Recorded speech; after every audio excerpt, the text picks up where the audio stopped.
যে দেখুন আমাদের পুকুরের মাছগুলো কি সুন্দর করে ভাসছে, দেখছেন? এই যে কতগুলো মাছ, সুন্দর না দৃশ্যটা? এই যে দেখুন,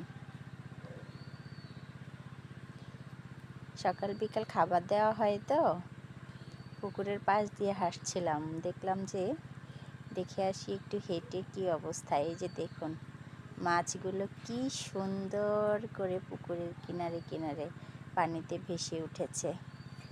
এই যে সুন্দর না? এই যে আমার বাবাটা খুব আনন্দ পাচ্ছে ফিশগুলো দেখে, আমাকে বলতেছে দেখো ফিশ, দেখেছেন?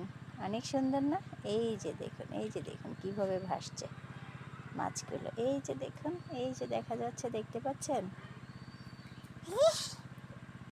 পুকুরের মাছটা দেখে আসলাম, এবার যাব ধনেপাতার ক্ষেতে, দেখব ক্ষেতে কি কি আছে, শাক ধনেপাতা কতটুকু আছে, কিছুটা ধনেপাতা তুলে নেব।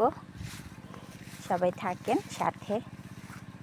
ধনেপাতা প্রায় শেষ হয়ে গেছে, অল্প আছে ছিটা ছিটা, কিন্তু জঙ্গলে ভরে গেছে।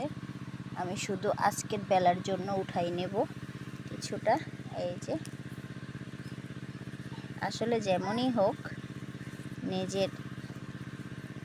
নিজেদের জিনিস তুলতে ভালো লাগে, সুন্দর না? এত বেশি জঙ্গল হয়ে গেছে কেন জানি না, হয়তো সার প্রয়োগ করা হয়েছে তো এই জন্য জঙ্গলটা ভরে গেছে। যাক, তারপরও নিজেদের, এই তো এতটুকু তুলে নিলাম, আরও কিছু তুলব।